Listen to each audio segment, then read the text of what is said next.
Oi, pessoal, tudo bem? Oi, gente, estamos de volta. Tira a nossa falta? A gente deu umas fériasinhas, mas estamos aqui para gravar. Que esse é um propósito nosso que a gente não vai deixar de lado. Não adiantam tentar. A gente vai continuar gravando porque é algo muito bom. E faz muito bem para nós também falar um pouco sobre o Evangelho.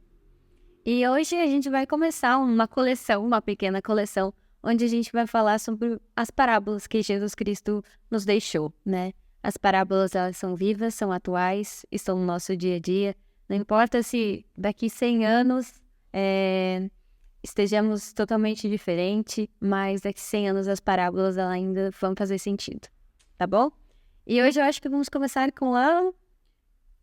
Trigo do joio. Mas só para dar uma introdução, a gente gostaria de falar um pouquinho sobre o que é uma parábola, né? Porque ela é diferente de uma fábula que a gente vê, animais falantes ou algo fictício. A parábola ela vem para colocar um comparativo de coisas da nossa rotina, do nosso dia a dia, que podem levar um simbolismo e trazer um significado, alguma coisa maior para a nossa vida. E foi exatamente isso que Jesus Cristo fez. Ele usava de coisas da rotina, do dia a dia. A gente vai ver muito nas escrituras comparativos com uma vida do campo, porque era a atualidade deles. E mesmo sendo algo de lá, hoje em dia a gente consegue encaixar na nossa vida. É verdade. Mas para começar, então, vamos à parábola. A gente vai ler elas aqui para vocês e logo a gente vai comentar sobre elas, tá bom? Então, fica lá em Mateus 13, 24 ao 30. Propôs-lhe outra parábola, dizendo: O reino dos céus é semelhante ao homem que semeia boa semente no seu campo. Mas, dormindo os homens, veio seu inimigo, e semeou o joio no meio do trigo, e retirou-se. E quando a erva cresceu e frutificou, apareceu também o joio. E os servos do pai de família, indo ter com ele, disseram-lhes: Senhor, não semeaste tu no teu campo boa semente? Por que então tem joio? E ele lhes disse: O inimigo é que fez isso. E os servos disseram-lhe: Queres, pois, que vamos arrancá-lo? Porém, ele lhes disse: Não, para que ao arrancar o joio, não arranqueis também o trigo com ele. Deixar crescer ambos juntos até a ceifa. E por ocasião da ceifa, direi aos ceifeiros: Colhei primeiro o joio e atai-o em molhos para queimar, mas o trigo juntai no meu celeiro. Só Vou comentar. nesse geralzão, a gente vê vários pontos que a gente pode se ater, né? Ali no início mesmo ele já fala que foi jogada a semente. Então, se a gente fizer um comparativo, quando o Senhor criou o mundo, nós somos a semente. Ele veio e plantou a gente na terra. E aí vem o inimigo, que veio e colocou o joio ali junto com o trigo. Então, é isso que o inimigo faz. Ele vem sorrateiramente e coloca essas coisinhas muito semelhantes do bem com o mal, justo, para que confunda essa semente. Quem olha aquela semente não saiba se ela é boa ou se ela é ruim. É verdade. E fazendo uma analogia da história com os nossos dias atuais, a gente sabe que tem muita coisa ruim por aí, né? Tem muitas coisas que o inimigo ele é tão astuto que a gente fica pensando, poxa vida, mas eu achei que aquilo era bom. E a gente precisa se ater no que é bom. Então a gente precisa realmente separar o joio do trigo, né? E eu tenho um negócio muito nítido assim pra mim, de que a felicidade, a alegria e as coisas certas vêm do Senhor e só vêm dele. Não tem como vir de outro lugar, que foi Deus que criou. Aí vem o inimigo e te coloca coisas misturadas. Só que uma coisa misturada, ela não é mais verdadeira. Então, aquelas coisinhas misturadas, elas são falsas, sim. E aí, pra gente ter uma ideia do que é verdadeiro e o que não é, a gente precisa ter um olho muito bem treinado. Como que a gente vai treinar o nosso olho para identificar isso? Quando a gente faz o nosso estudo das escrituras, quando a gente faz a nossa oração, quando a gente mantém o Espírito Santo ao nosso lado, a gente começa a treinar o nosso olho para conseguir, de primeira, ver o que é verdadeiro ou falso. Eu lembro de uma história que ela falava que tinha um nome que ele identificava cédulas, moedas, enfim, falsas. E aí perguntaram pra ele, nossa, mas como você consegue? Porque tem muita moeda falsa, tem muito tipo que eles conseguem. De vários países, tem real, tem peso, enfim, tem muita coisa. Como que você faz pra saber o que é verdadeiro e o que não é? Aí ele falou que ele nunca estudou moeda falsa, ele estudou a verdadeira. A verdadeira ele consegue identificar muito fácil, ele sabe todos os detalhes que tem nessas moedas. Então, quando aparece uma falsa, ele já sabe que aquilo ali não tá certo. Então, como que a gente vai identificar o que é joio e o que é trigo na nossa vida? Quando a gente está bem treinado para saber o que é as verdades, o que são as verdades do Senhor. É verdade. Isso é muito bom.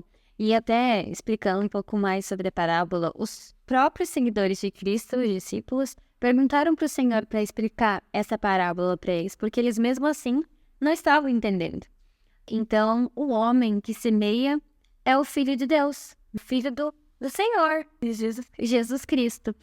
E a semente boa somos nós, né? Pessoas que fazem o bem, que só querem que vocês conheçam o Evangelho, são as pessoas que estão ali fazendo o bem mesmo, né, Lê? O joio são os filhos do maligno. E a ceifa, o que é a ceifa? É o fim do mundo. Né? É quando o Senhor realmente vier e separar o que é bom e o que é mal.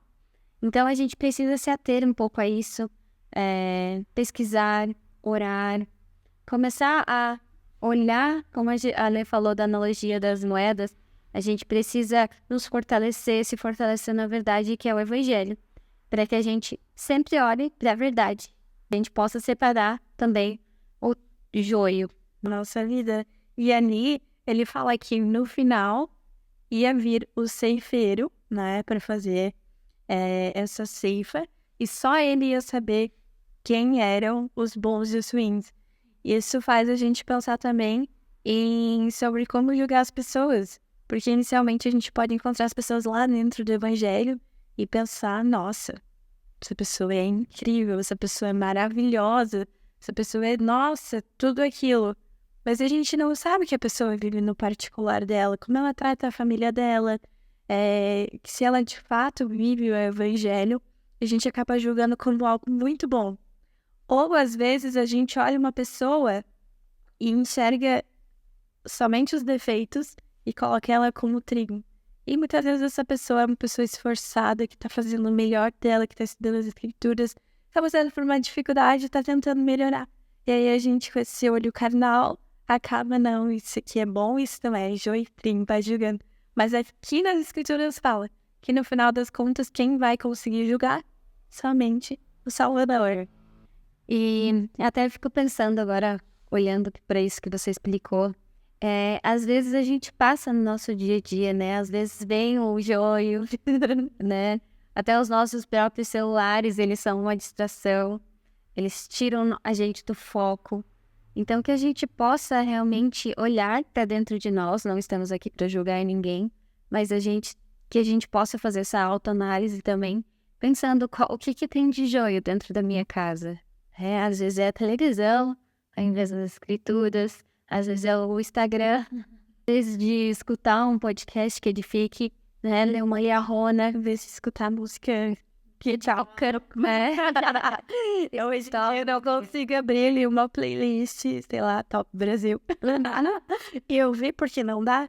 Então a gente tem que saber filtrar isso das coisinhas joio e trigo da nossa vida também. É porque realmente tem coisas que instauram, né? E querendo ou não, o celular é um bem, né? Veio para nos ajudar. Na verdade, toda a tecnologia veio pra gente fazer história da família. E aí a gente consegue encontrar nossos antepassados, a gente consegue fazer pesquisas, se conectar com pessoas. E, enfim, outras coisas boas vieram. O Evangelho consegue se espalhar através da tecnologia, da internet, o acesso fácil. As escrituras antigamente falavam que o Evangelho ia ser dito por de cima dos telhados. E aí nós estamos aqui com a internet e através da nossa casa a gente passa aí para casa de vocês as informações. Enfim, é muito bom, mas tem coisa muito ruim. Então a gente está aqui realmente falando um pouco da parábola, tentando explicar um pouquinho para vocês sobre qual é o significado dela. Logo a gente vai, de repente, podemos fazer 2 vezes por semana, né, falando com mais parábolas, porque realmente, como a gente falou lá no início, elas são vivas, né? Não importa se daqui 10, 30, 20, 100 anos, você vai estar lendo essa parábola e vai ter fazendo sentido para você nesse momento. Mas a gente está aqui realmente hoje falando da parábola do joio e do trigo para que a gente possa nos enxergar, né? Fazer essa autoanálise, ver o que está nos incomodando, ver o que é trigo na nossa vida e ver o que é joio também. E que a gente possa cada vez mais estudar as escrituras, estudar a Liahona, escutar podcasts que nos edifiquem, para que a gente realmente veja que o Senhor está querendo que a gente aprenda e que logo essa ceifa vai vir, né? E que a gente esteja preparado, sendo a boa semente. E por isso que ela é tão atual. Ela fala sobre o reino dos céus, então quanta coisa a gente pode aprender aqui sobre o que vem depois. Como que as coisas funcionam, como que eu me preparo para essa ceifa final. O que eu preciso fazer hoje na minha vida? Aonde que eu tô? Esse julgamento pode ser de mim para mim mesma. Como que eu tô? Eu tô sendo mais joio ou mais trigo? Eu tô edificando mais ou eu tô incomodando mais? Para que lado que eu tô pendendo? Tanto para o meu progresso pessoal, quanto para o progresso das pessoas que estão ao meu redor. Será que eu tô ali juntinha, ajudando a crescer? Ou será que eu tô ali sugando a vida, sugando a energia? Enfim, essas coisas que a gente pode trazer para o nosso dia a dia. Porque o final mesmo tá explicado aqui. Vai vir, e o que for bom, o Senhor vai querer ter com ele. A gente vai se sentir confortável para estar ali junto, olhar para ele e se sentir feliz. E quem não for, o Senhor já deu o destino de ser queimado. Para onde que vai? Algo bom não é. Não temos muitos detalhes sobre o que seria esse ser queimado.